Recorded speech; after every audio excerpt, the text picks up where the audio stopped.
All right. Good evening, ladies and gentlemen out there in YouTube land. I am Deleted Scenes, human being American and YouTube Ronin. And I'd like to welcome you to tonight's episode of Live from Sparkwood and 21, Twin Peaks, Episode 1, Northwest Passage.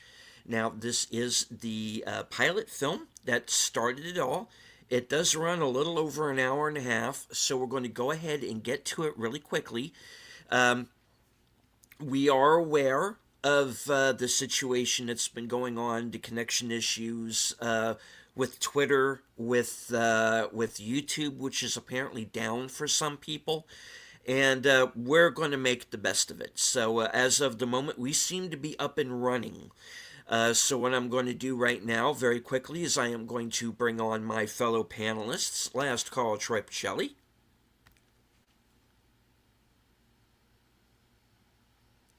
You are muted, sir. Sorry about that. My apologies. Yeah, technical difficulties all around, aren't they? Yeah. All right. His better half, Netters Network. Good evening. I can actually see that Deleted, Boomer, and Troy's channels are live. Mine doesn't appear to be. So. It is. I am on your YouTube channel, and Okay. it is showing live. Okay. So you may not be able to see it, but it is up and running. Yeah, it's very confusing. And the feedback I'm getting in Cosme is people are saying it looks great. Okay. So Okay, good. And keep in mind too, we as always we are multicasting on Deleted Scenes channel, my channel, Netter's channel, and on the channel of our friend Flappy Apologist, Aged Boomer. Gone but never forgotten. That's right. Remember Flappy.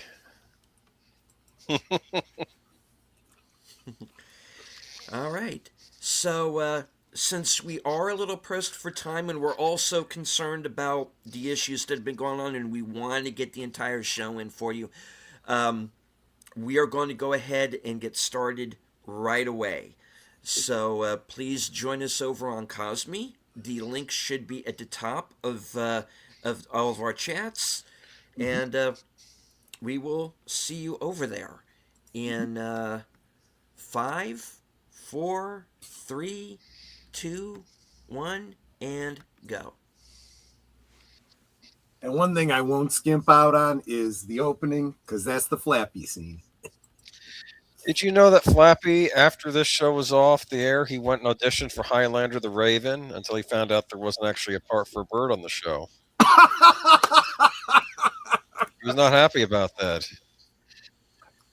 He was afraid Waldo was going to get the role.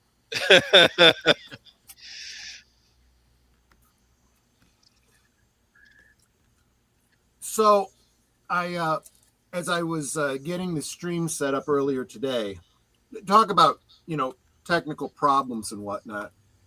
I was running into the same problem I was the last time we did this, and that's that the same Blu-ray disc has both the original release, the original broadcast version, which is what we're watching tonight, and the European cut that has the alternate ending.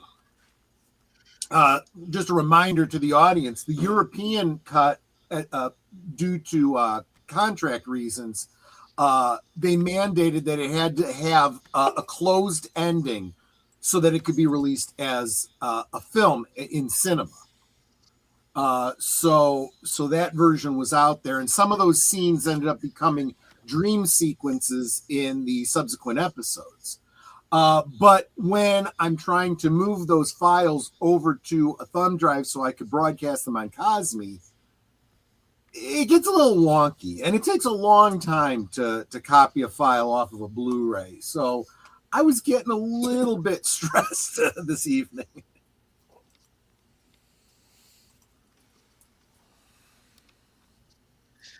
I don't know. I think Joan Chen's performance is a little wooden.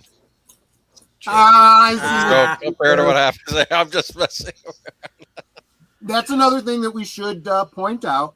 We are not worrying about spoilers now. This is our second time through on this series, on this what do you call it? This channel, this show, whatever you call it. So we're kind of going on the assumption now that we've all seen Twin Peaks at least once through, and we're going to try to tie together the different elements from throughout the run of the show, all 3 seasons and the movie, and some of the other expanded universe stuff. That was female mallard ducks. I wonder if Flappy was familiar with them. Yeah, they used to get drunk after the shooting. I'm sorry. I have no doubt. And to say very quickly hello to everyone in the chat, Jamie Lynn Simons, Hi, Jamie. JPRPH1, Big Al Presents, Connie Cleary, Enigma Severus. Interesting. Josie Packard, first character we see. That is true. Interestingly, where she her room where she's supposed to be, that's actually just set up in the same room that the Norwegians meet together, and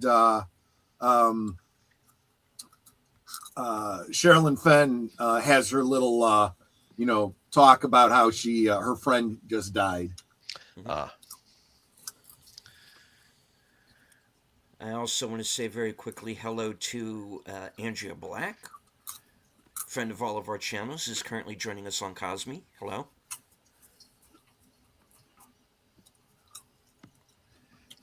And when he was leaving to go out to go fishing, and he touched Catherine's cheek, you could tell he really loves her. Oh, yeah. And she's completely detached from him. This is a horrible thing to find on a seashore. I think this would be terrible no matter who it was, yes. Who it was, yeah. But the fact that this is somebody that everyone knew and loved in that town makes it so much worse.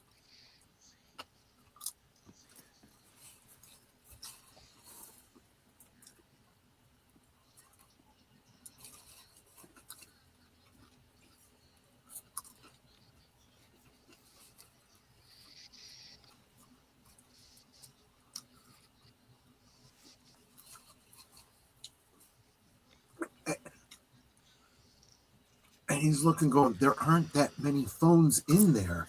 There's just the one phone. And that chair looks more brown than red.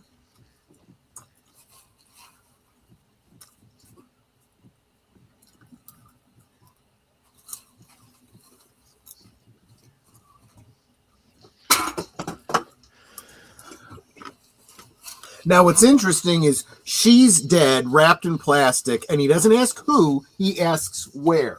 Mm-hmm. Does Pete know who it is? That's unclear from what we just saw, right? Yeah. Well, if he's wise, he doesn't disturb the scene because you have to let the exactly. And we didn't see that he had. No, he just kind of looked, realized it was a body, and the sheriff didn't have to say who. He just needed to know the where because he'll find out who. Yeah. Basically, I found a body. Come.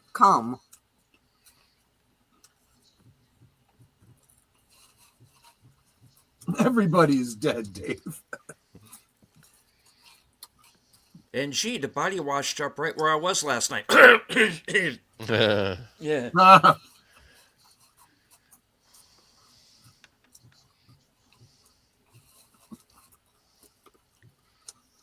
Although I have to say that Lucy did get better about being so pedantic. Yeah. As the time went on. You probably would have been better off bringing Hawk to the scene. Right. So another thing that we're establishing here, Netter pointed out just a second ago how Pete endears himself to you when you see he really cares about his wife. And that is going to cause you to take his side more and more as you realize how crappy she is to him. By the same token, you are very much endeared to Andy here because although you expect him to be professional and a police officer and so on and so forth, you see he's got a very soft heart. He says every time. Now, am I getting the point that they found bodies before, or is he just thinking about the future? No, you get the impression that something happened once before. It may not have been a murder, but there may have been, heck, it could have been as simple as finding a deer carcass or something. Yeah. He is that sensitive a guy, right? Yeah.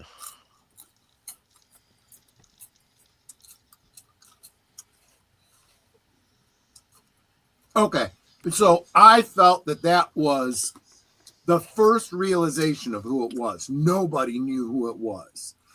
The question becomes, why did he say she's dead? Who is the she? When you use an indefinite pronoun like that, you can kind of tell from the shape of the body and the hair that it was a woman. Yeah. That's how I took it. He didn't mean she as in Laura specifically. Yeah. He meant she as in it's a woman. You know? Yeah. I think he was kind of in shock too. He was, right. He's just trying to get out what he saw and just. But you also have to remember that the first time through, everyone saw this. You were picking apart everything everyone said, looking for who might be a little suspicious. Now, for us, of course, we see the ceiling fan on. That's the ceiling fan we saw Leland turn on when he. This is her scanning the room, which is the scene that will be reprised in her dream later on when she remembers Bob. Now, focus on the even though we don't know why it's important yet, they do. Go ahead. What were you going to say?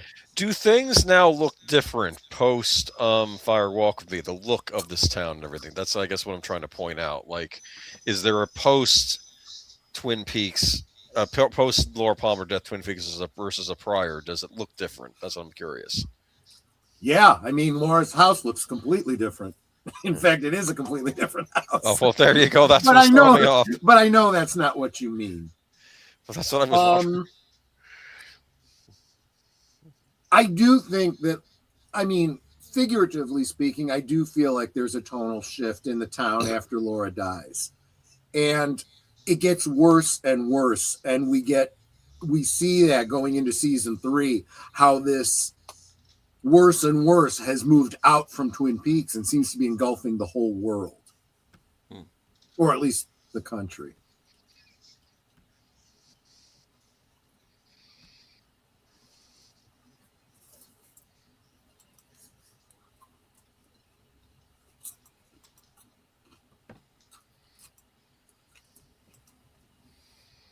And now, by the same token, you are becoming very much invested in, I almost said Grace, Sarah. You're getting invested in Sarah, who is now worried about her daughter and knows something might be wrong.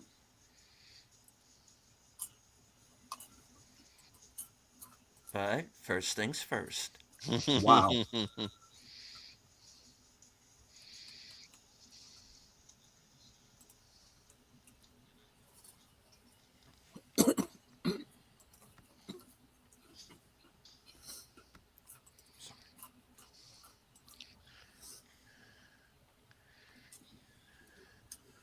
Actually, Enigma, we'll talk about it more as we go forward. But Bob was doing this to Laura since she was 14. I think that's the age that she mentioned in Fire Walk with Me. We get a lot of that from The Secret Diary as well. But even before that, he's been tormenting Leland since he was a preteen. He has a whole backstory related to Bob as well.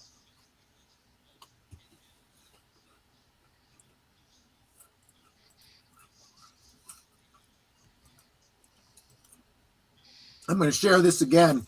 The guy that's doing the interpretation of the Norwegian, he really does speak the language. And he was a guest at one of the Twin Peaks fests we were at. Got to have dinner with him. He's a heck of a nice guy. And he was blown away by the fact that he was a guest at one of these conventions. Why would someone want me? I was like a nobody on the show. I was a background extra. It was a lot of fun, though. Do you know what I find interesting? I bet the audience is probably like, does he know we can all speak English? Well, because a lot of people in Europe are bilingual with English, right? Yes. Or they have some English.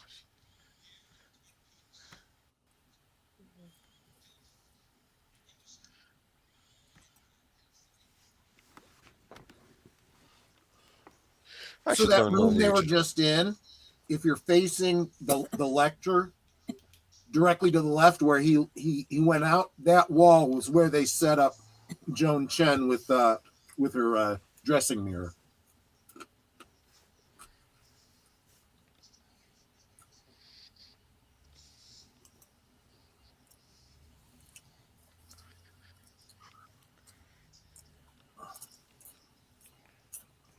This is another thing where I'm reading this scene. Like,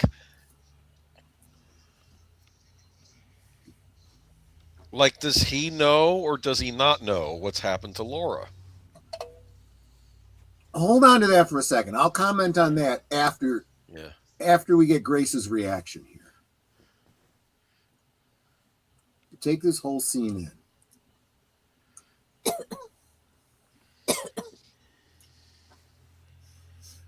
He hasn't even gotten the news yet, but she knows. She knows, yeah. Well, a mother always kind of knows, right? And she knew something was wrong. But and we also get the impression that she's known that something bigger is going on with Laura than she's been consciously aware of. And that's it. He drops the phone and she knows.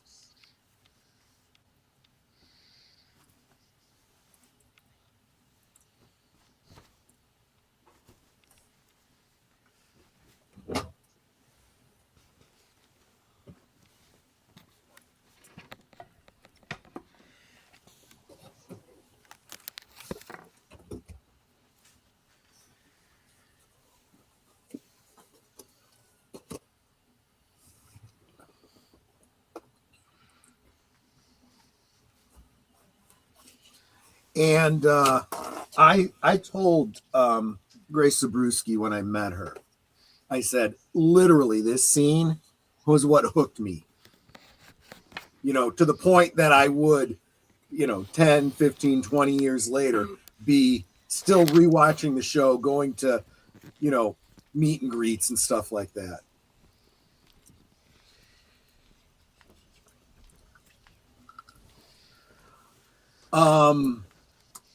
So going back, before I answer that question, I want to ask you, Enigma, you said, where is it? He does not, in other words, he does not remember what happened. You would argue Bob knows, but he doesn't, in your opinion. I'm just curious, before I give my side of my opinion, why you think that. What elements lead you to that?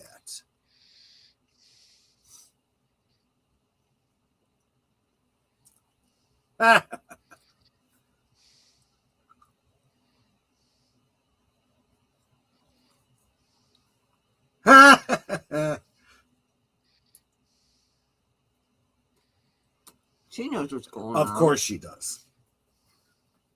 Well, let's face it. We didn't at first.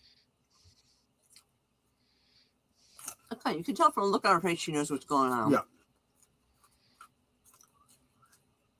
But we don't, if this is the first time you're watching this, you don't get the reveal so that you know what she knows until they get to the car. I see the chi in the back of his jacket. I keep thinking the T-Birds from exactly another movie. What kind of car is Bobby driving? Oh, I wasn't looking. This is bugging me now.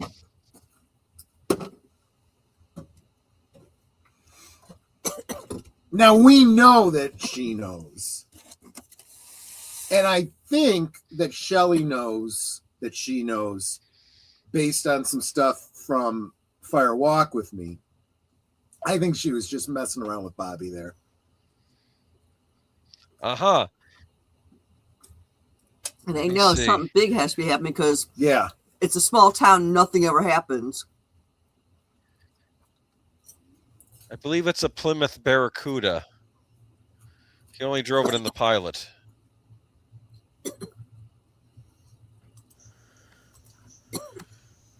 They give him a different car for the rest of the series.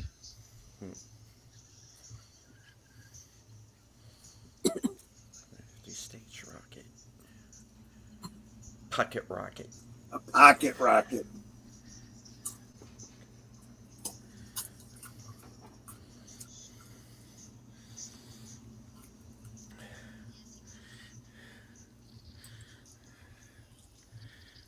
I just made another connection. She just said, he called me last night from Butte. Do not go to phase 2. And there he is. Anyone watching this knows, okay, he said he was calling from Butte, but he obviously wasn't in Butte.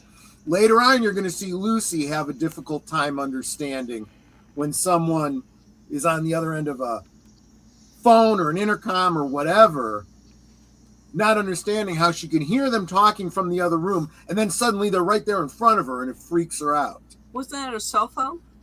Do they have cell phone in the 3rd season, but intercom in the show? Makes me wonder if there's a bit of a connection there. Okay, so Enigma says the elements on the fact that he has been consistently unknowing on his actions towards Laura, even when Laura accused him of, her, he was very unaware. So I would say Bob ditched the entire body and did the entire act, and Dad has been clueless. Okay. This also plays into Bob continually using Leland as his host. The less the host knows, the easier it is to continue using the host. What were you going to say, Boomer? No, that makes sense. That's all I was saying. So I'm going to add on to that a couple things. First, there is, I think, some awareness on Leland's part. Because... Would it be on a subconscious level, though? Yes, I think so. I think just like... I keep wanting to say Grace. Just like Sarah clearly knows something and she is actively trying to repress it, I think Leland is in the same situation. But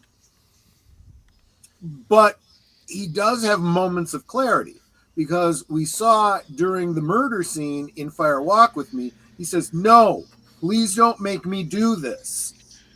Don't make me do this. Like he's pleading with Bob.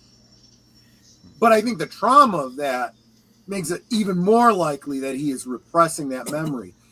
And I would argue that we see more evidence of that in season 2 when Leland, shall we say, leaves the show.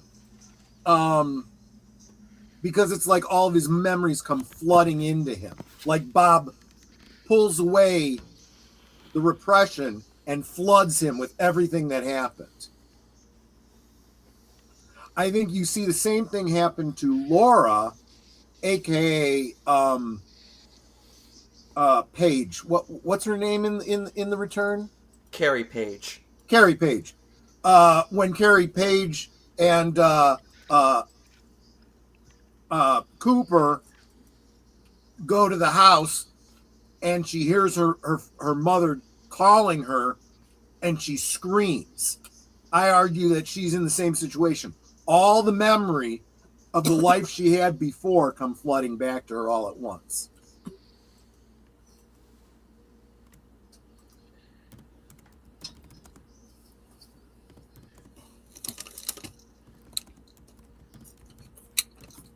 I like that here, like I'm physically here.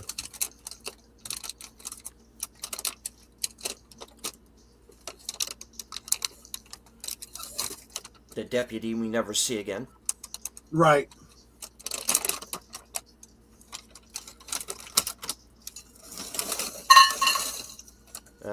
Ma'am, I'm afraid you're under arrest impersonating Lynn Shay.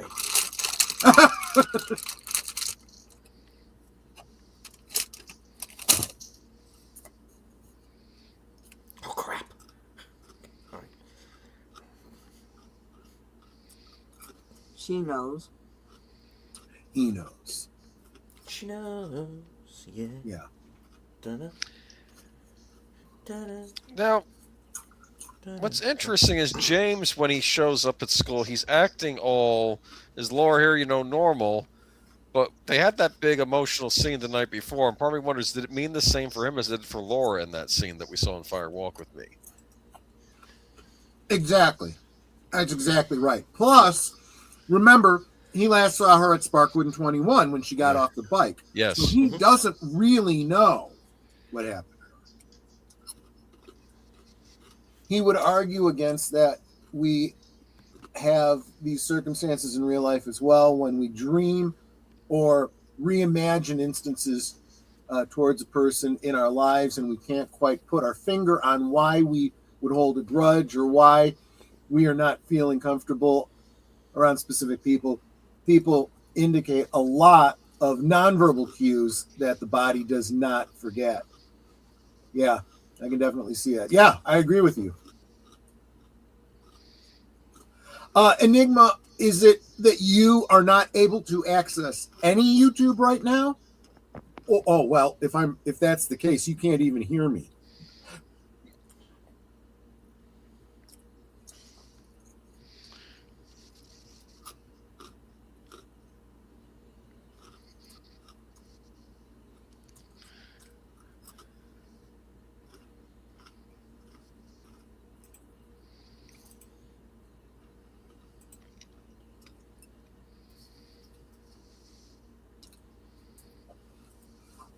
There's a whole lot more here too, because, and honestly, some of this I'm just thinking of for the first time. Before Fire Walk with Me, and before reading Laura Palmer's diary, you don't know what's happened the night before this. So as far as you know, he's just reacting to his girlfriend is missing and he's a suspect. But remember, he killed one of the police officers from Deer Meadow a couple nights ago. That he's involved in a drug running. So he's got a lot of reason to suspect there's a lot going on here. In fact, he probably thinks it's all related to that.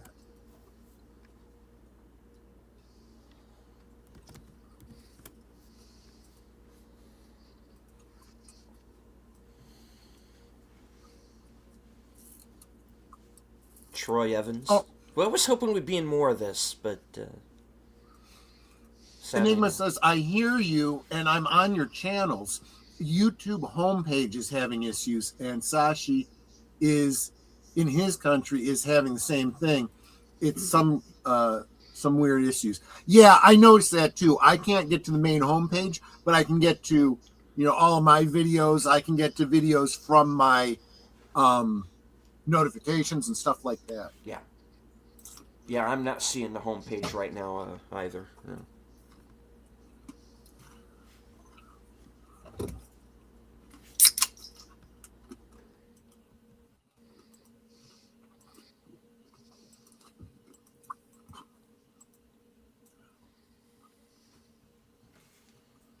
It's something else that would only happen in a small town.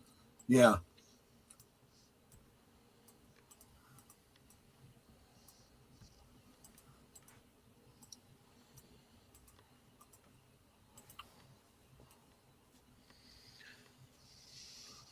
See, again, every character in this first episode makes you care about them.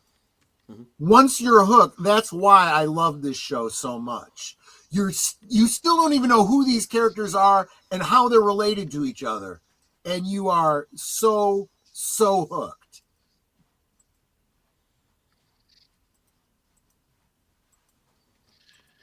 Sasha No. made mention of it in a live stream. Nate's having the same problem on YouTube. So, And you also get the impression she was very well known in the town Mm-hmm. and very much liked. I want to point out that we just saw two different pictures from the same photo shoot.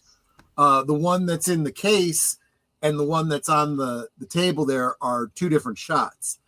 Interestingly, the one that's on the table there is in the case in Fire Walk with Me. So, for many people who maybe got introduced to the show, we didn't have access to the pilot for a while, though. So, On physical media, no.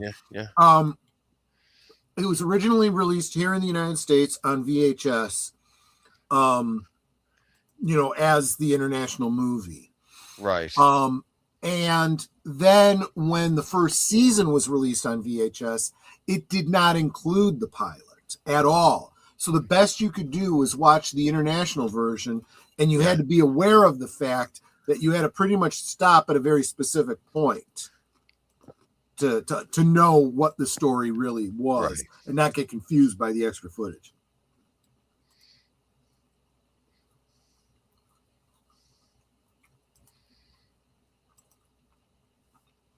The fan is still on.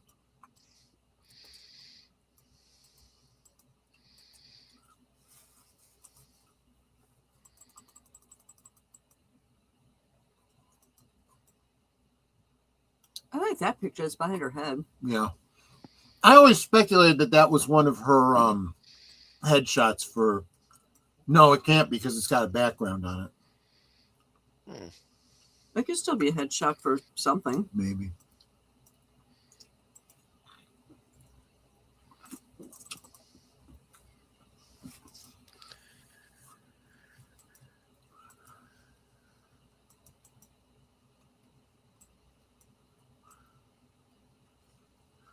Yeah, it's a murder investigation, dude. Well, but he's a grieving father. I thought that Hawk handled that just perfectly, Oh. What's this? Yep.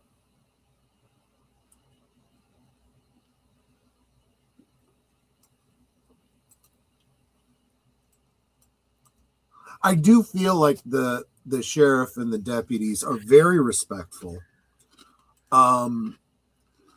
But legally speaking, once you invite them into your house and they're doing a murder investigation, they kind of have the right to, look through just about anything and take whatever they feel is appropriate as part of their investigation. When Laura screamed at Bobby that she loved him, it was James. It was James that she screamed, "I love you, James." That was heartbreaking for me because she was surrendering to her other personality, who was going. Oh gosh, it's bouncing and I can't see it fast enough. She is surrendering to her other personality, who was going to her own doom, which means that Laura herself did not want to go through with the other personality was forcing her to do. No, I think the other personality was Bob's influence. And the part that was Laura was the part that was fighting against it, preparing to die, didn't want to burden James. It was very self-sacrificial.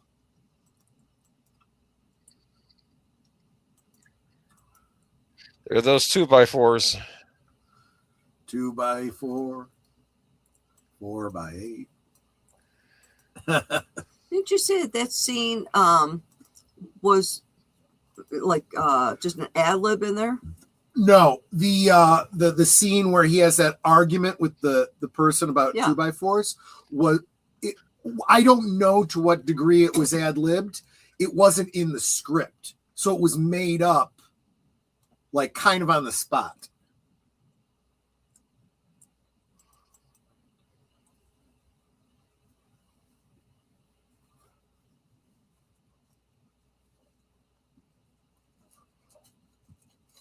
And And Tim is watching on his phone because he can't watch both on his phone since YouTube is down. Okay. That makes sense. Yeah, I wish I knew what was going on with YouTube, but I appreciate that you guys are sticking with us.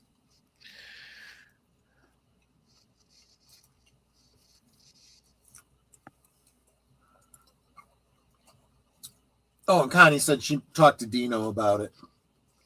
No, it's not just you, Andrea. It's platform wide, it seems.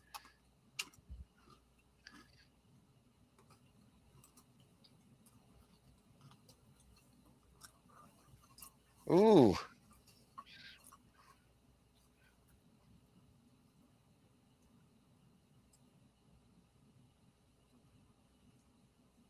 She doesn't even know this guy, and she's just being a brat. Yep.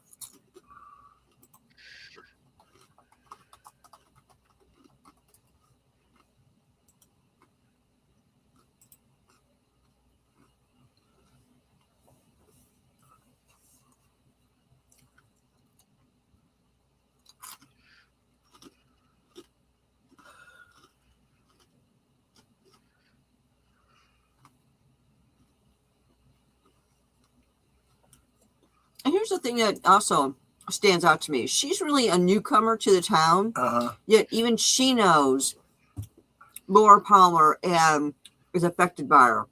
I get the impression that she has a much bigger story that we don't really get, even from some of the expanded stuff, like the books and whatnot.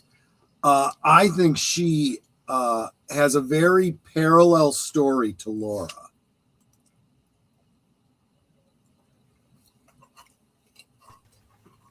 All right. That switching post that he was just at was still there when we were on the bridge, even though they had removed the tracks. All right. Of course, that was now going on almost 15 years ago, maybe 20 years ago. I don't think the bridge is there anymore. And again, this isn't a real gas station. Never was. Those are just put there for the show.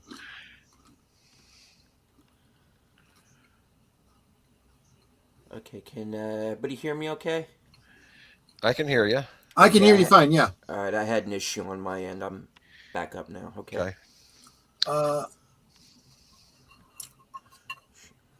Lady Miss says it just came back up, and so did Enigma. All right, let me see. Talking about YouTube, that is. Big Ed.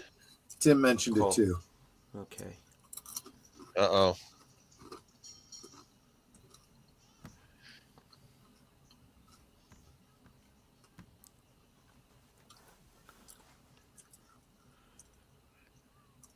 All right, I got the homepage back as well here, guys. Okay.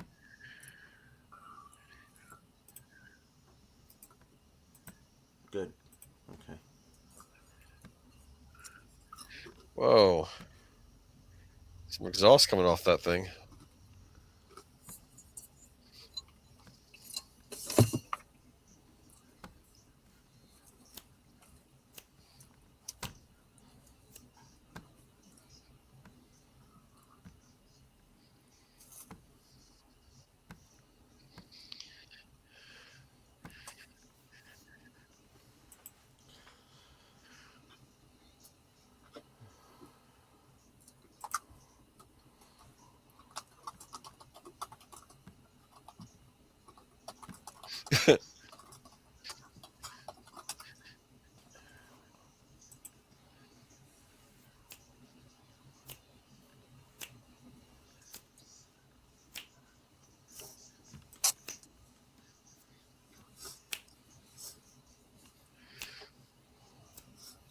Now he remembers the amount, but he had to take out the receipt to know the name of the place. Yep. And by the way, note that it was the 24th of February. That's coming up next week. Boy, purchasing power back then. Right? Yep. $6 for all that.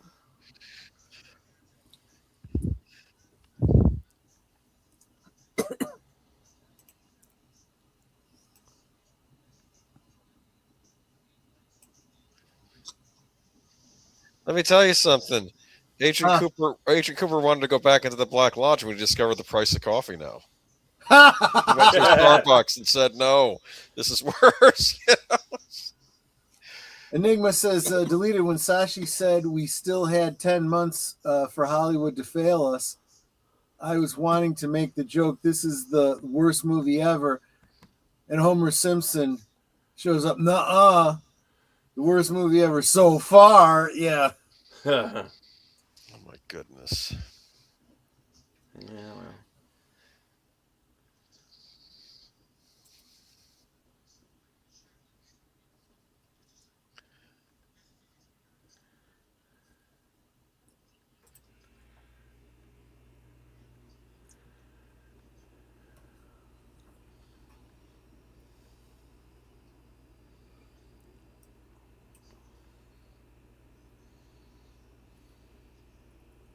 You also realize why the initial thought was for him to have had the problem with the guys over in Deer Meadows, because that kind of sets up this dynamic too. But I suppose it works just as well if he had heard about it, right? And it could also mean that locals, just in general in the FBI, they can sometimes give you trouble. Oh, yes, absolutely true. It doesn't even have to be related to that. You're right. It would happen on the X-Files a lot. They'd show up. Yes. We don't know. I think you guys are dumb. Why don't you get out of here? Yeah. And sometimes they'd run into people that were fine with them being there. They were supportive, but it was. And you get the distinct impression from their dynamic here that Harry is genuine when he says, I'm glad you're here. We know we're out of our depth. Right. I also think, frankly speaking, I think everyone in this town is a little too close to Laura Palmer, and that they need an outsider to do the investigating. I think he realizes that too. Yes. But at the same time, he's not afraid to be the one that says, "Wait a minute, you may be in charge, but you didn't know Laura Palmer. You don't know these people. That's what I'm here for." It does come off as that captain first officer kind of dynamic if you do it, in a Star Trek sort of perspective. Or, better yet, Holmes and Watson.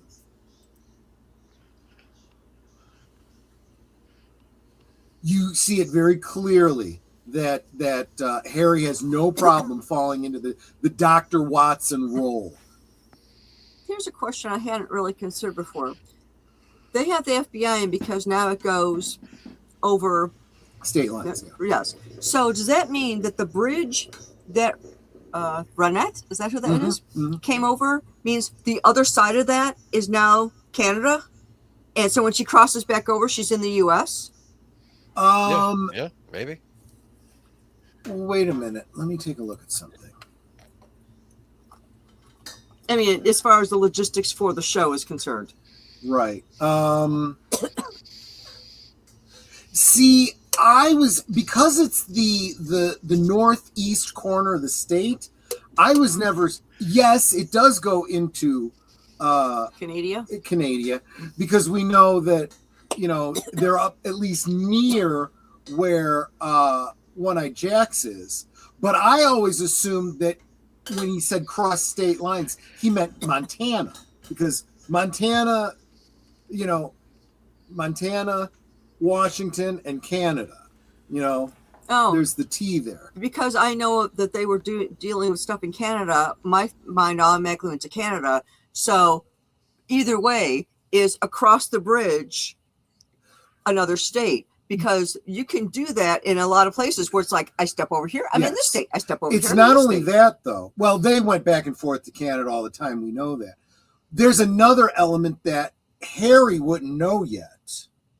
He's going to find out soon. But the whole thing with Teresa Banks, which they suspect is connected, happened in Oregon. So it's across state lines.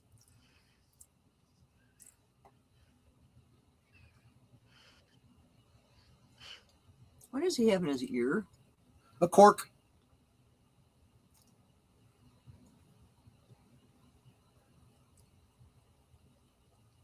Look at the look on Dale Cooper. Dale will get serious when the time calls for it. He was not impressed by all that. Yeah, no, not at all. Why would you want to see her? That guy's a psychiatrist. I have my suspicion that the doc was a bit enhanced at that moment. I thought you were going to say he was smitten with Laura. But we know that. But in that moment, I think he was self-medicated. Let's put it that way.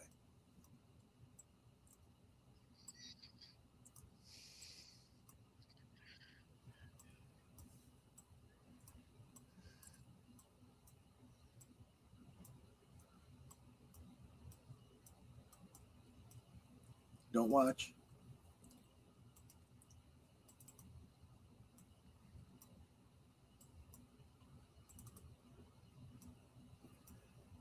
It just looks painful.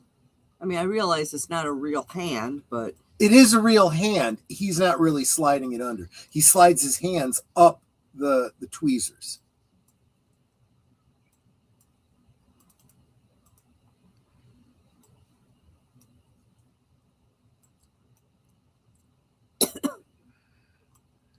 The RCMP do get involved in a later case, Tim, when it's definitely Canada involved.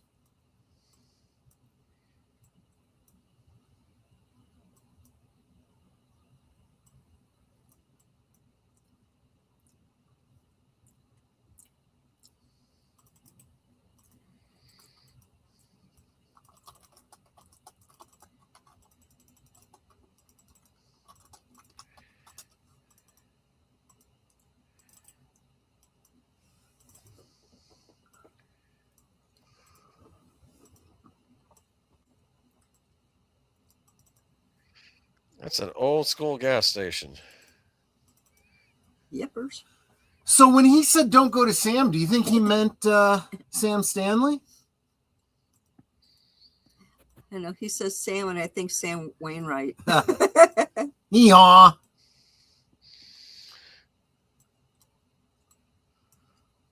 There is no R in Twin Peaks. No, but there is in the name Robert. That's the name that's being spelled out. People hugged a lot back then. Yeah, they still do in some places. I love hugs.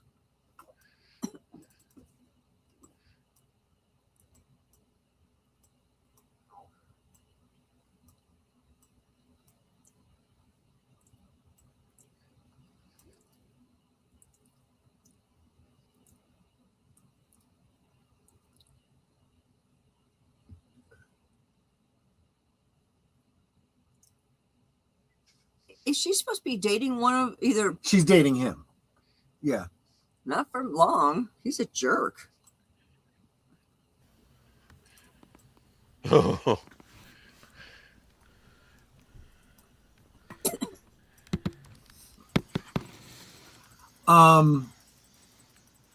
I have so much cognitive dissonance over that because in real life he's a heck of a nice guy. He was probably one of the nicest people that I met involved in this show.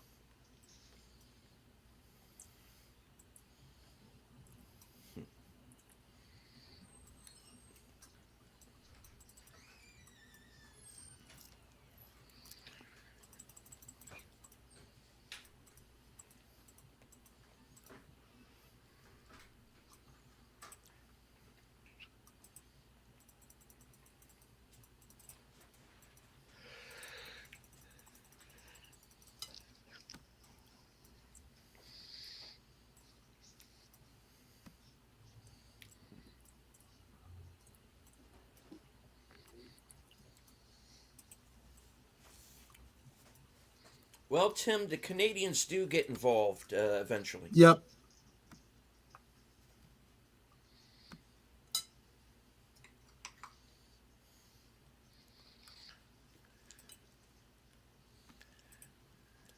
Oh, he just broke open Yeah. the diary. He ran out of bobby pins. Yes.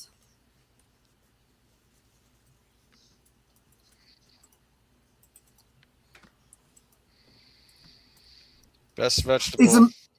It's amazing how these details line up It was very clear when they did Fire Walk with Me. They made sure that everything was on point, right down to the asparagus. We see it on her plate.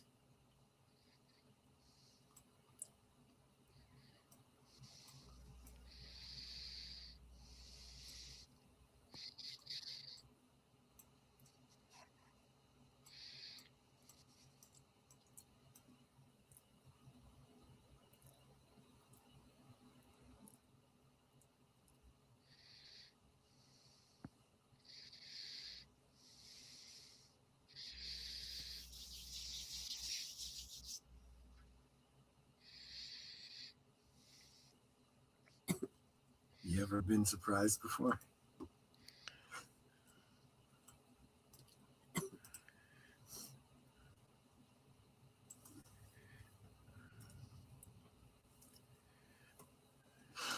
Another thing I want to remind everybody about from Fire Walk with Me was he had that conversation with Albert where he was visualizing the next victim of Bob, who he didn't know was Bob at the time, as if he was seeing Laura in his mind's eye.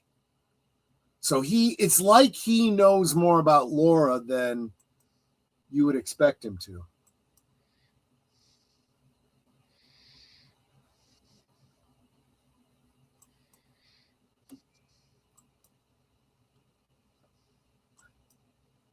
I like that she says, "Are you okay, sweetie?" rather than, "Oh, you want me to lie for you?" Well, I don't know if they're having the fight yet at this point, are they? No, they're not. They're not. Yeah.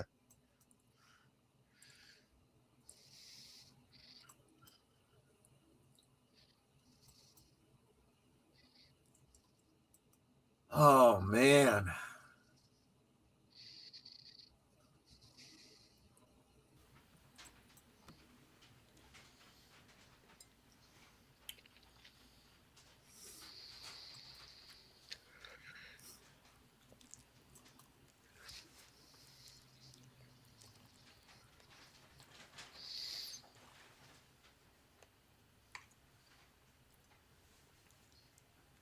Ah, Yeah, the lawyer's saying be Exactly. respectful when they ask you a Exactly. question.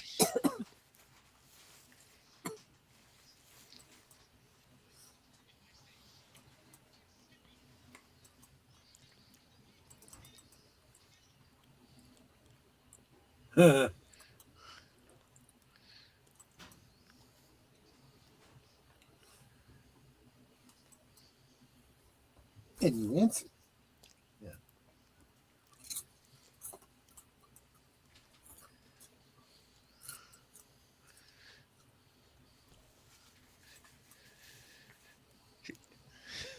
Now, this is a bit of a, I feel like this is a bit of a Holmes tactic here, right? He plays this footage for him.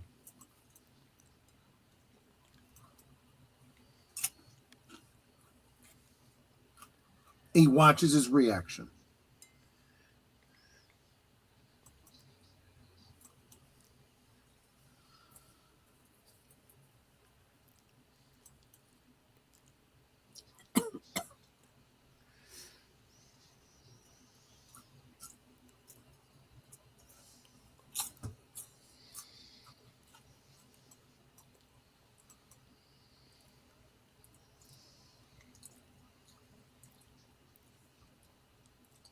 Brigandage.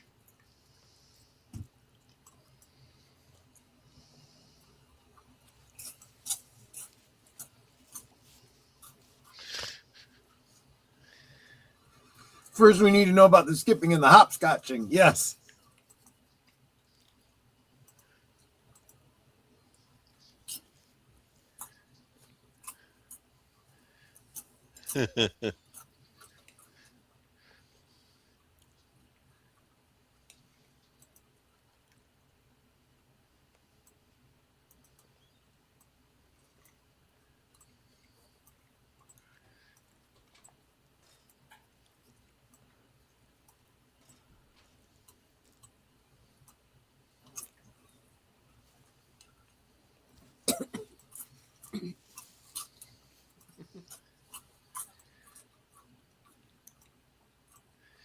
Who leaked that?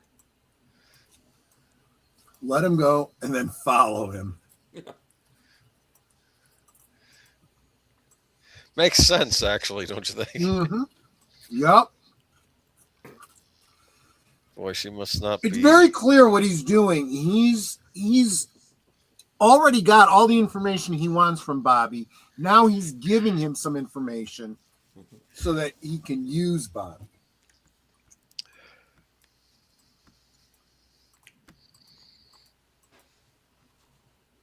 Ah, yes, the chaos engine that is Audrey Horne.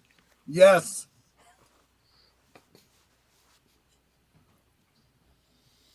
Okay, that was a dumb thing to say. And instead of putting the rag over the hole, Right. she makes it go all over the Right. desk.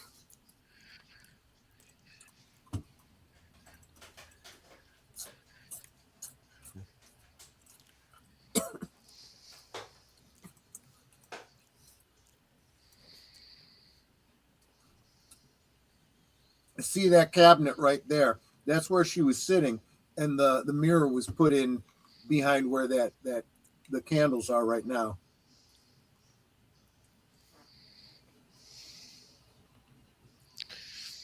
So the Swedish guy, is he the or Norwegian? Is he the only one there that's actually spoke Norwegian?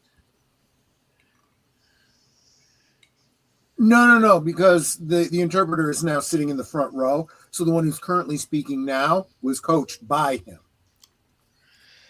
Right, but does anybody else in that room actually speak Norwegian? Probably not. Yeah. No.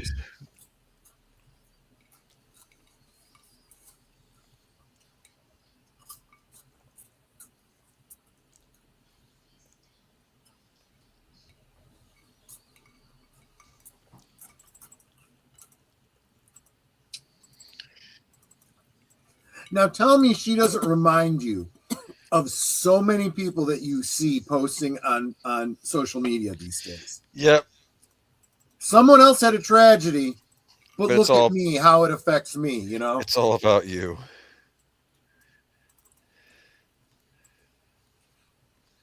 That was a joke I heard on a Let's Play of King's Quest V. I'll tell you later.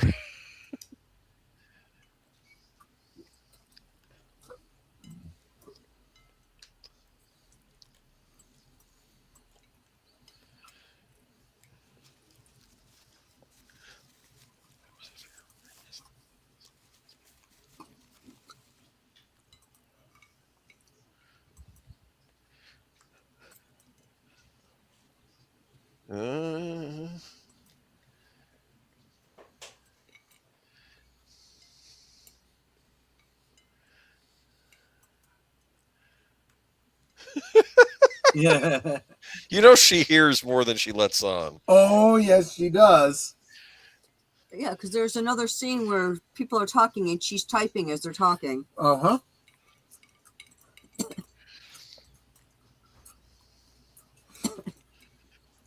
You know, it's the truck there, parked there so that you don't see the sawmill across the way. Yeah.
Actually, she knows it's more serious than that.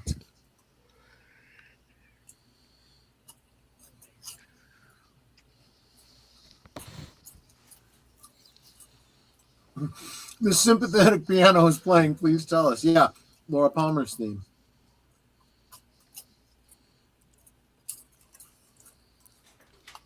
We'll talk again. When? Season 2. Really?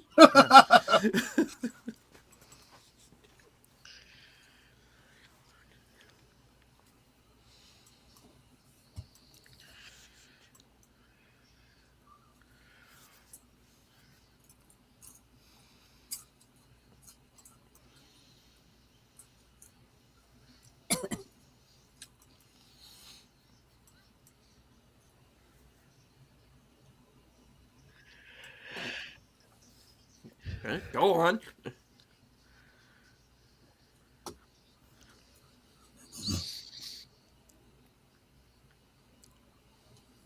Sum up.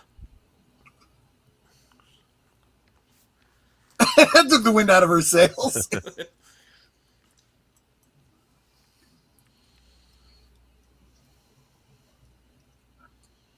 Pretty good freeze frame. I can't do that when I'm trying to find a specific frame. Yeah, it's like you could have let her have her moment, you know? I know, right? She was doing something really clever.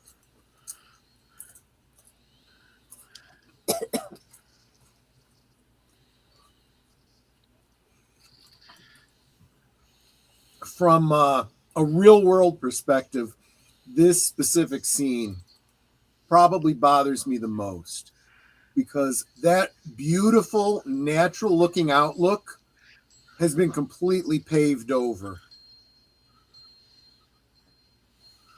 She's a little too pleased with herself. She doesn't seem to realize that she just cost her father millions.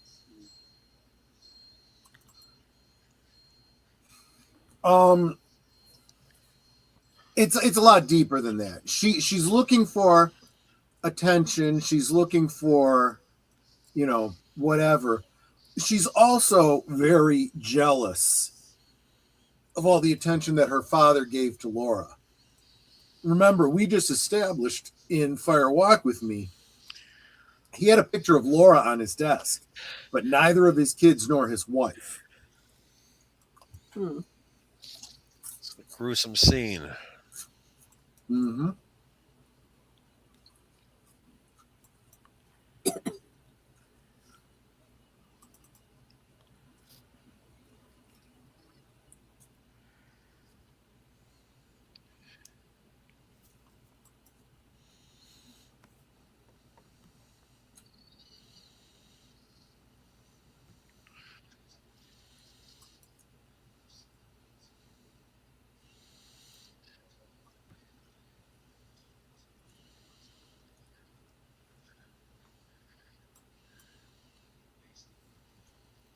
He's nothing if not precise.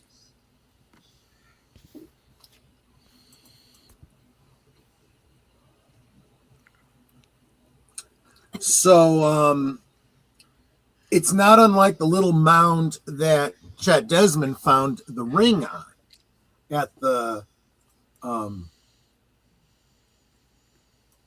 trailer park. Mm-hmm.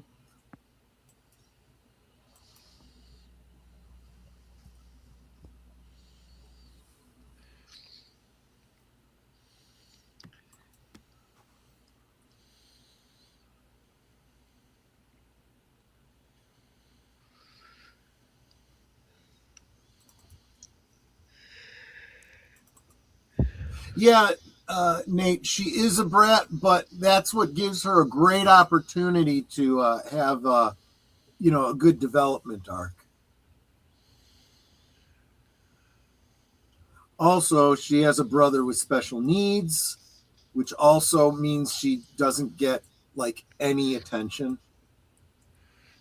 I kind of know what that's like.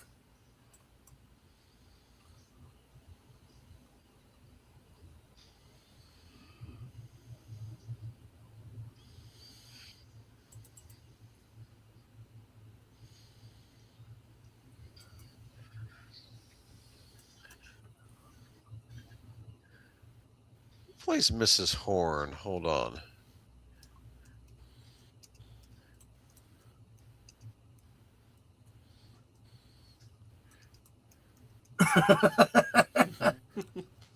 I love that. It's just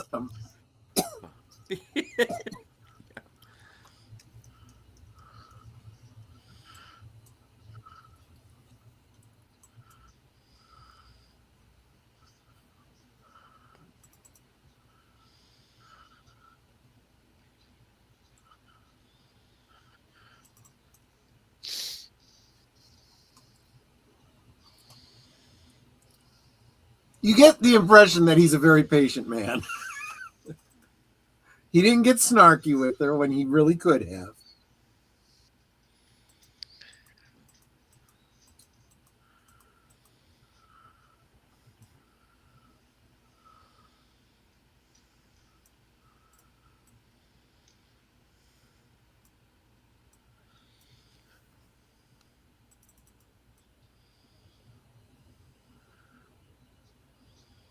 That's a lot of Girl Scout cookies. Well, that powdered sugar, it's powerful.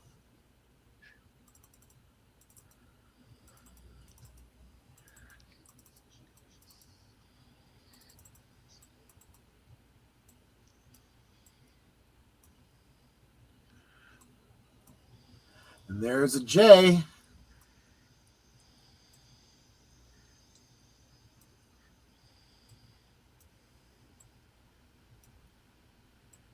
Yeah, my favorite scene with him is the wrestling later on. When you do this, my arm, it hurts. I like starting position. Yeah.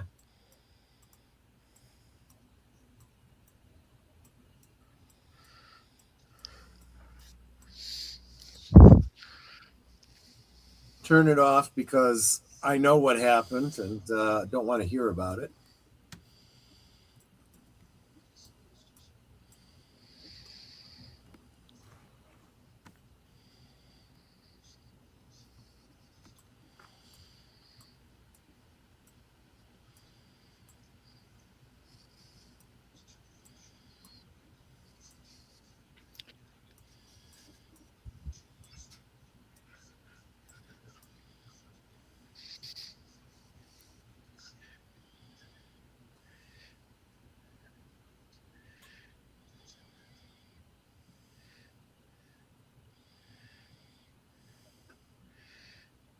Oh my gosh, I remember the outcome of this. Yeah, exactly.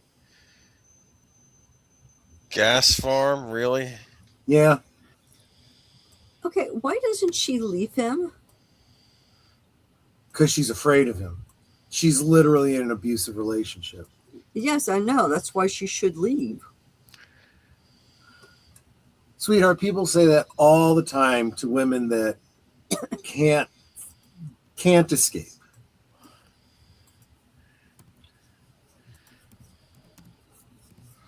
Plus, he is a nasty criminal, too. Yeah. I don't think she knows that. Well, she'll be finding out soon enough. Yep.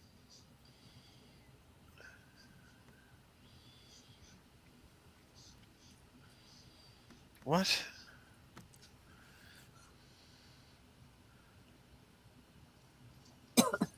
Hey.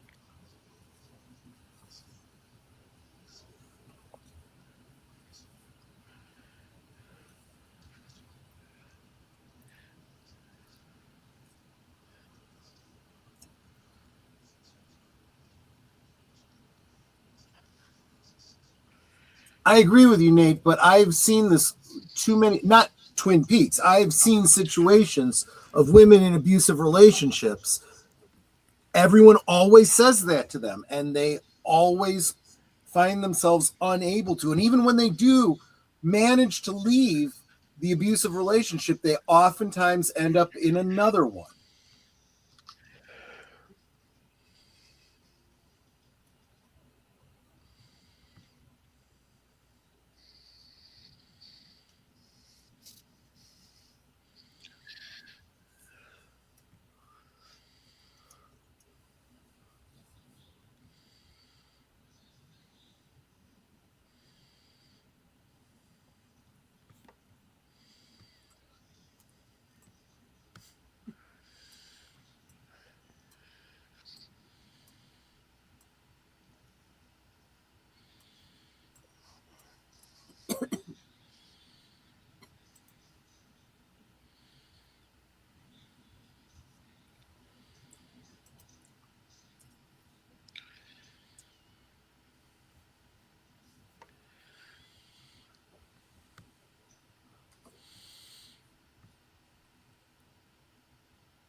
Actually, I have a theory that there might have been a victim before Teresa.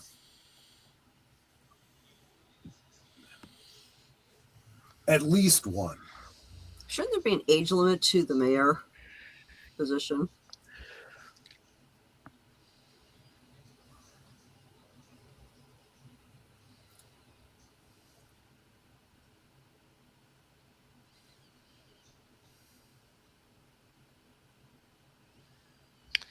Sparkwood in 21. Mm-hmm. Yes. But like I said, in the real world, that intersection does not have A light. a light that was put in specifically for the show.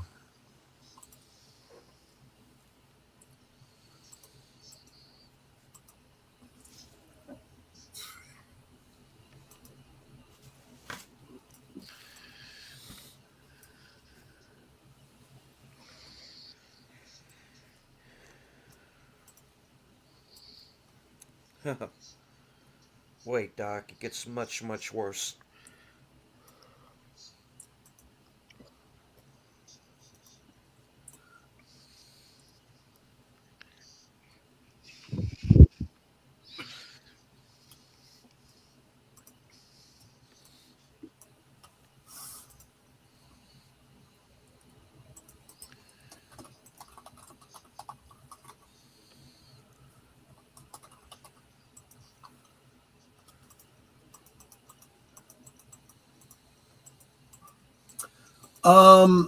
There probably wouldn't have been a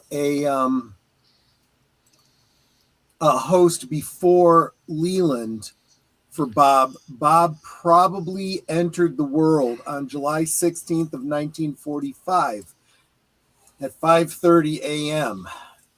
when the Trinity experiment happened.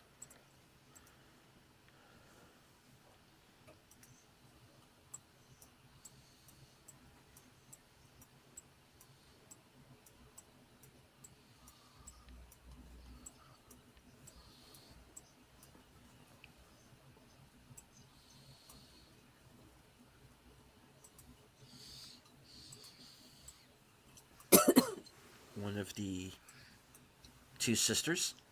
Yep. Which kind of makes you wonder where Alicia Witt is when all this is going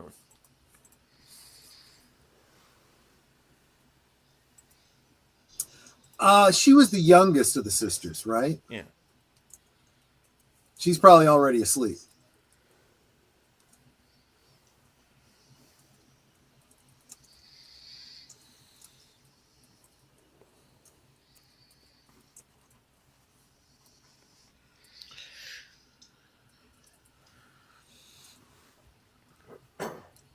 Excuse me.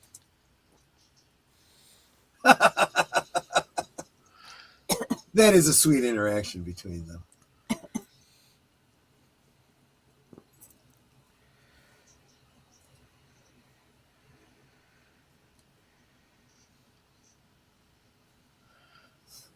Hear that? It's a poet. Look at this. Nate raises a good question. Do we ever see this sister again? I don't think we do we? I think maybe one other time. Maybe at the dinner when Alicia Witt plays the piano. Yeah, I think so.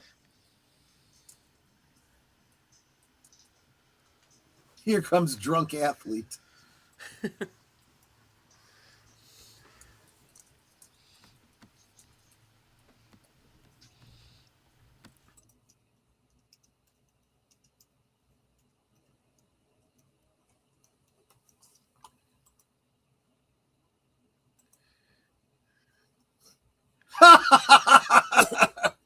It reminds me of that bit from If You Could See What I Hear. Wait a minute. The blind guy was driving? He was the only one who was sober.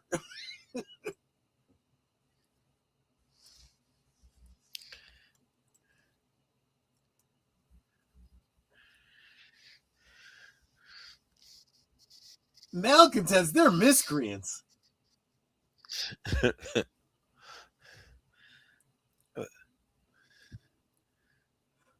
Okay. Stop throwing your trash on the block. I did not understand what he was doing until the first time I got drunk. Then I was like, oh, I get it now. Funny.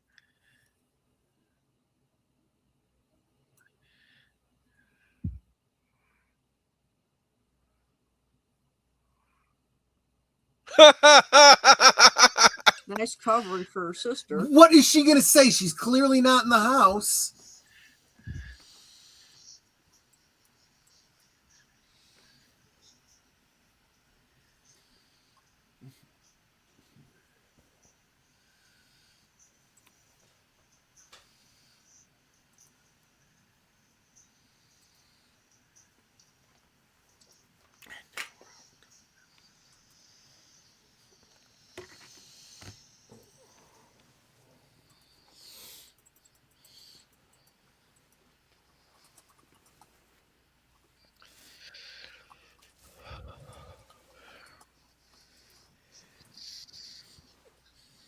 Yeah, we all ran to the roadhouse. Amazing.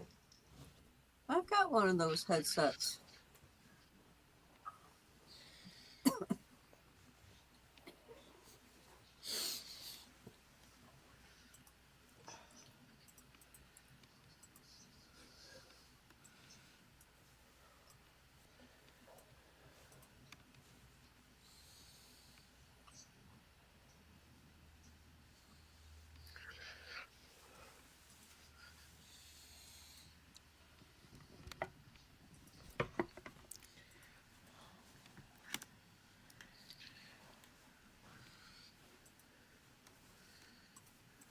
Here's the song.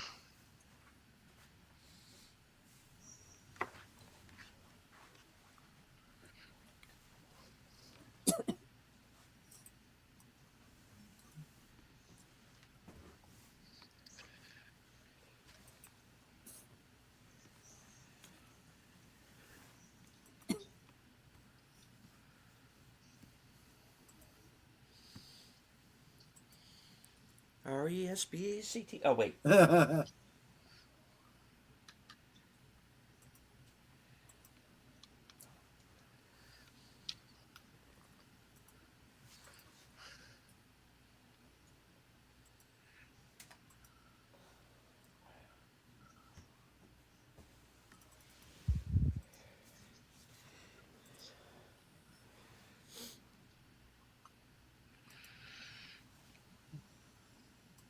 Oh, she wants to leave Hank. It's not quite the same as the situation Shelley's in.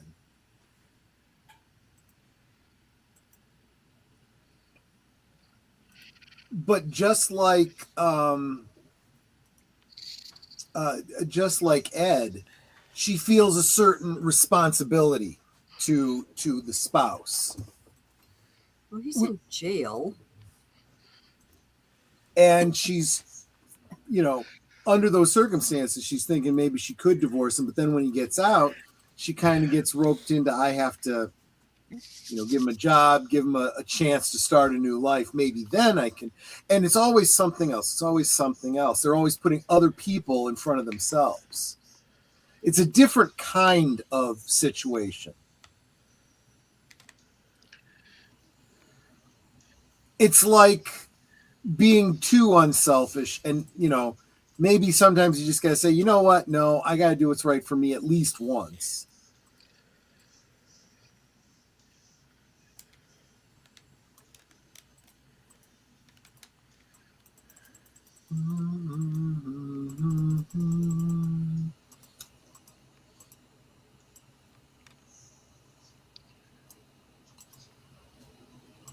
Mutton Jeff.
Ooh. Yeah. Ed, step in. Fight, fight, fight.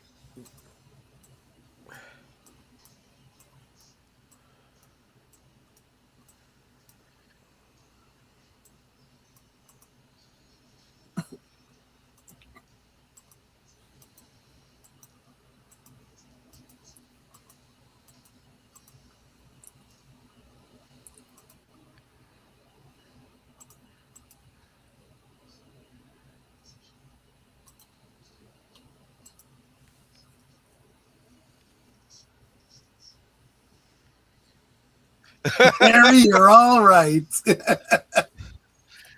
Harry knows. Oh, yeah.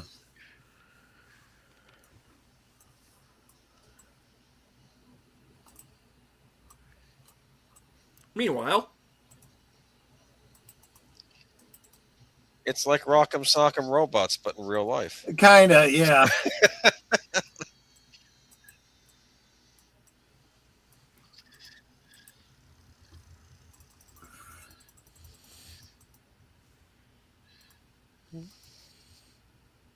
Give me a donut. Who doesn't like a donut, huh? I know. I know.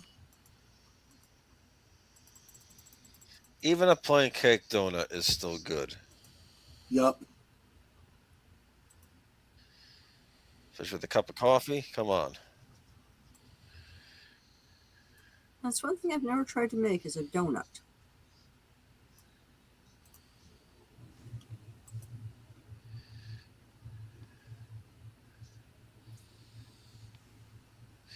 Where's Cooper from, DC? I think he's out of the Philadelphia office. Oh, okay.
I love this conversation because it all fits so well with Fire Walk with Me.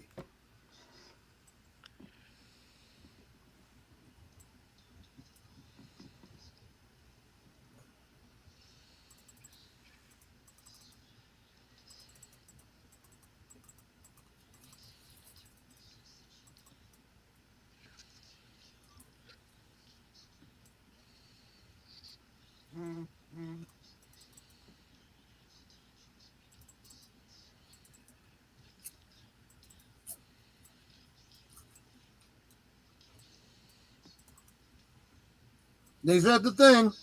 roll credits.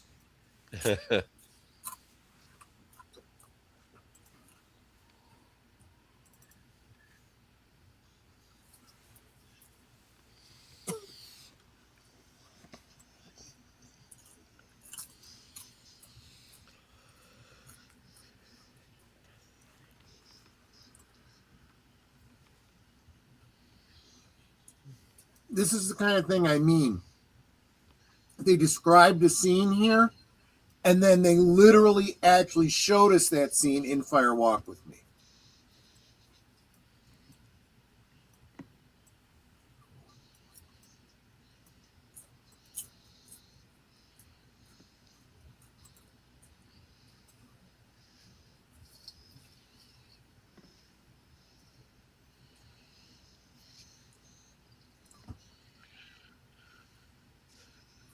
Oops. but they accidentally kissed.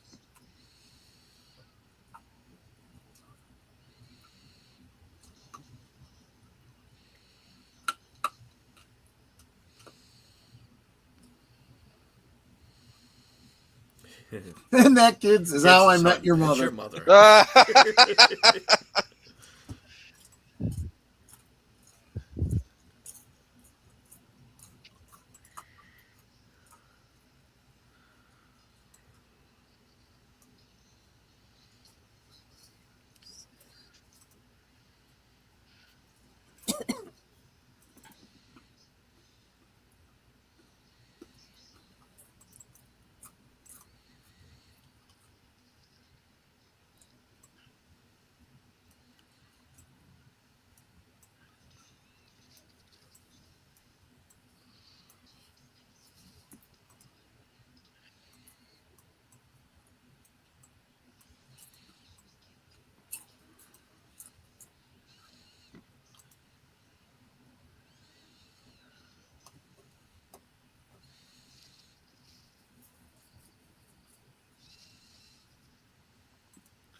Bury it. Mm-hmm. It's a simple plan. Boom.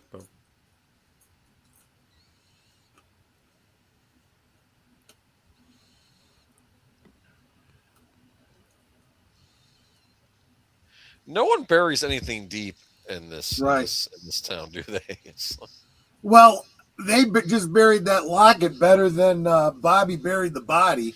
Bobby didn't. He just threw some dirt over it and said, "I'm done." Uh-huh.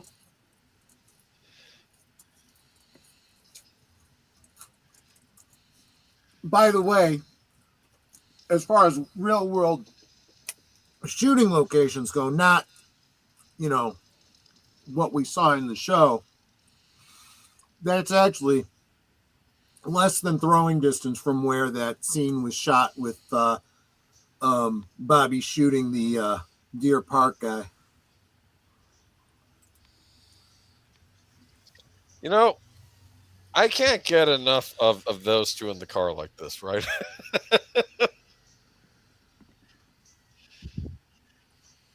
What do you think? I don't know. I think it's funny. I think it's funny. Just I don't know. It's just it was on the bike. Say he'll do.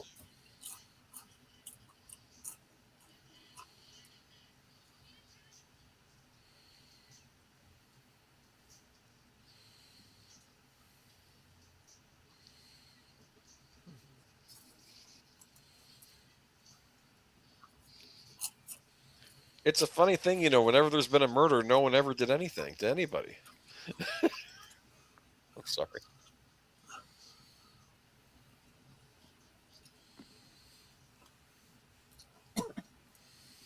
Where's her bicycle?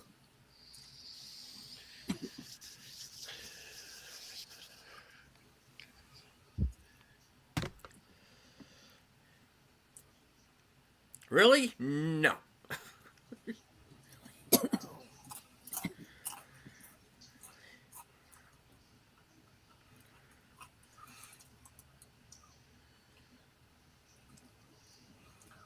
What's funny is where this takes place, where these bars are set up and the sheriff's station are like miles apart in the real world.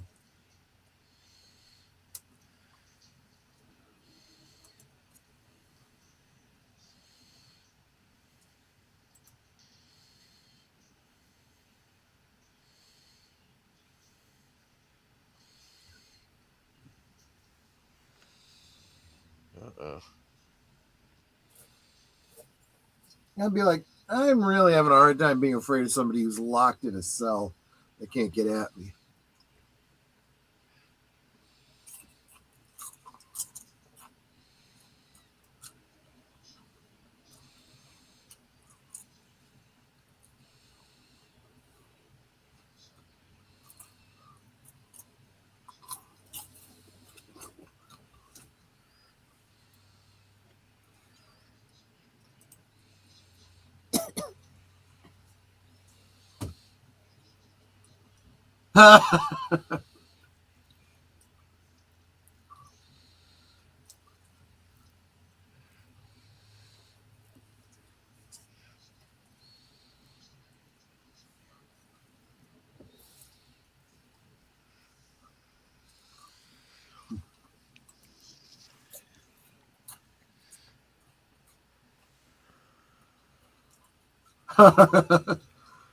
Okay, I'll take one of the powdered ones.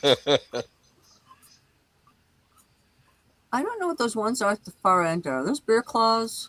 Kind They of. might be, yeah. Could be. Yeah. Ooh, she's got the coconut ones there. I'll Yep. take one of those. I like glazed ones myself. These closer ones are either glazed or apple fritters. Glazed, you can heat up a little bit in the oven. They come out real nice. Oh yeah. Or they might be both. I think the ones that are just the two by themselves, this to the far left, I think those are apple fritter. And then actually, they're kind of lumpy. I think those are all apple fritter.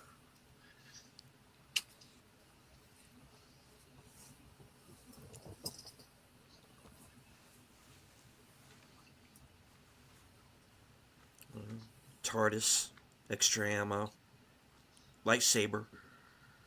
I know. It's like I want donuts. They got other stuff that they were mentioning. Sure, it's getting me a rate.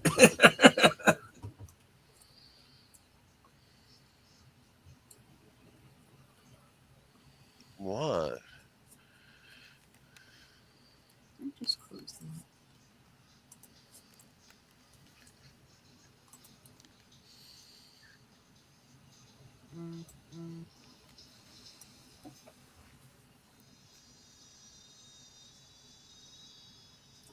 Oh, shush. Jim Henson's Willem Dafoe babies. Yeah, right?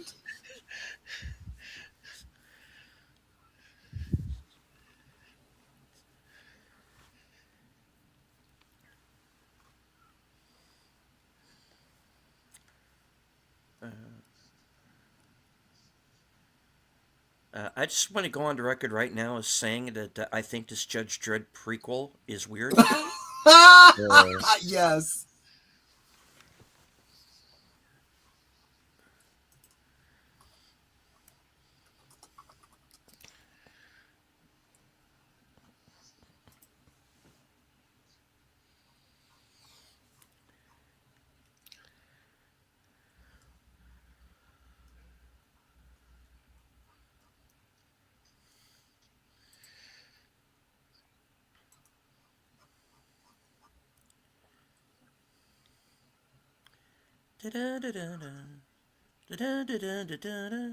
Oh, wait.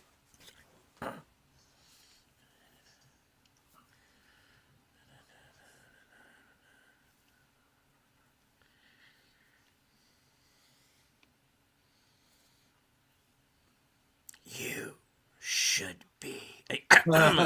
You should be. Mm.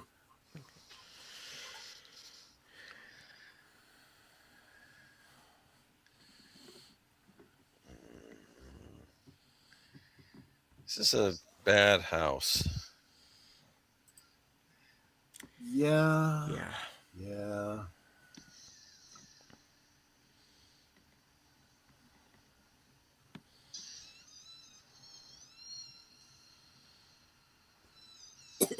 The editing on that is really good too, because it makes you think that she's aware of someone picking up the locket when in reality they're not directly related. Cool. Okay, guys, I'm past time, so I'm going to bail. All right. Catch you later. I will talk to you guys offline about next week. Okay. Bye-bye. Good night, everyone. Take care, Good night. everyone. Bye-bye. All right, guys. So that was our introduction into the world of Twin Peaks as of 1990. And we have a credit sequence we're going to have to get used to. Yes.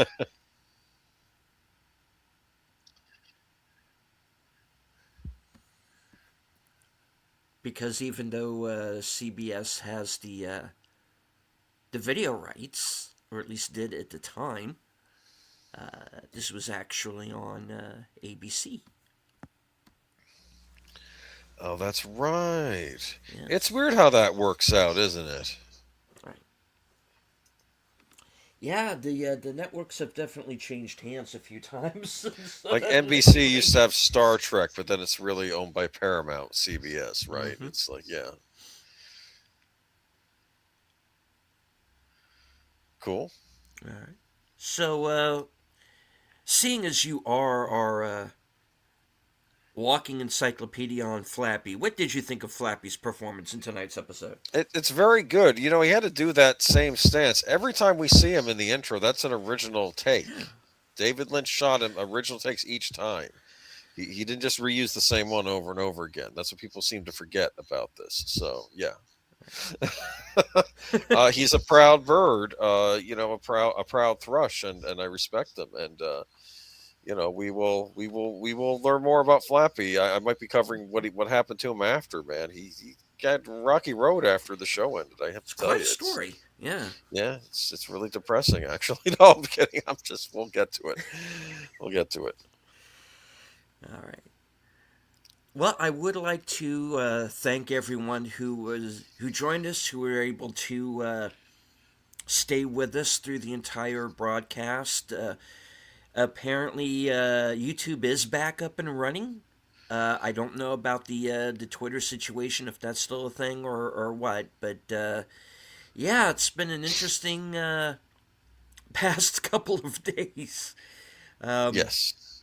and the fact that this YouTube outage seems to have been a worldwide thing, I'm starting to wonder what more might be in store. All right, Boomer, what do you have coming up? Oh, I'll be on Friday night, last call with Troy Pacelli, who was just on with us, and we'll be having another AI stream where we discuss the latest AI shenanigans in the entertainment and tech industries.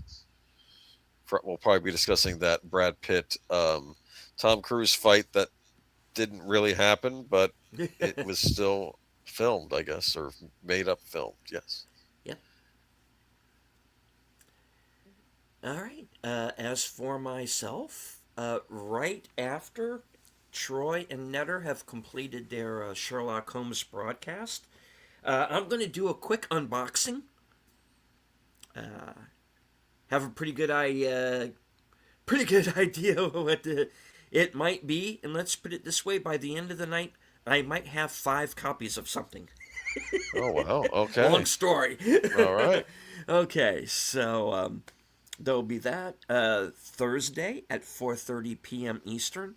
I will once again be joining Outlaw Bill for Action Theater, and this week's movie is Mel Gibson's Apocalypto.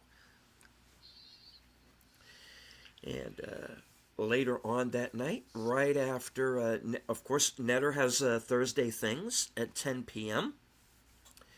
And right after that broadcast has completed, head on over to my channel for coming attractions.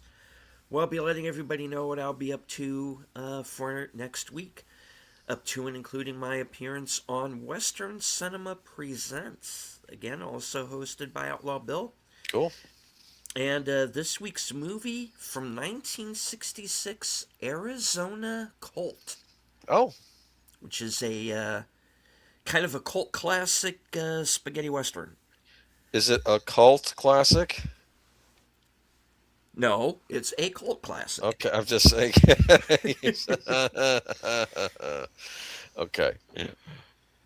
All right. Starring no one I've heard of. It might be good. I don't know. It actually looks like it might be. It actually is a movie available on YouTube, and it has several different versions. But we are going to be watching the 113-minute cut, which seems to be the definitive version. So Cool. stay tuned for that. All right. I do want to thank everybody once again who joined us both here in the live chat and on Cosme. Stay on the Cosme channel, and you will get the next episode of the return of Sherlock Holmes, which is a season 2 of the Grenada television version with Jeremy Brett. And this week's episode is the Priory School. And, Cool. So we'll be in the chat for that. All right, Boomer, any last words before we wrap it up?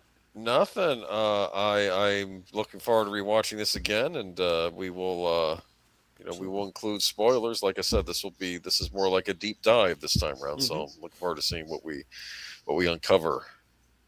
Sounds good. Right. So as that's correct, we are going to go into full spoilers this time around. A good way to watch this ahead of time without the spoilers, of course. You can get one of the physical copies. Yep. And also, the show is available on Paramount Plus. Yes. So if you have that, it's all on there. There you go. All right. So Sherlock Holmes is about to start. I can hear it already. So Okay. We're going to go ahead and wrap it up here from HQ, the corner of Sparkwood and 21, and all points north, south, east, west, and beyond. Good night. Take care. Stay strong. Be safe and healthy, because this is how we win.